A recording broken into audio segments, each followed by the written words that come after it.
Hi guys, and welcome to the tutorial where we will explain how you can fix Stripe Instant Payouts not working. So let's jump right in.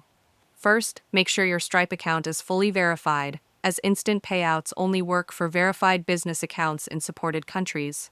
Just log in, go to your dashboard settings, and check the Compliance and Identity Verification section. If anything is pending, complete it. Next, check the bank account or debit card linked to your Stripe. Instant payouts only support eligible Visa or MasterCard debit cards.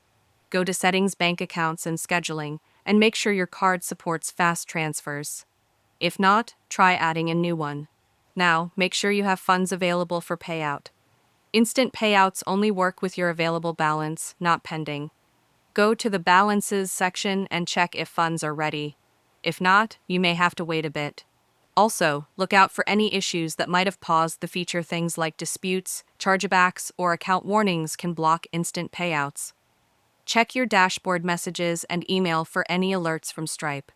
And finally, if nothing seems wrong and it's still not working, reach out to Stripe support at support.stripe.com. Choose Account and Payout Issues, explain what's going on, and they'll usually respond within a day.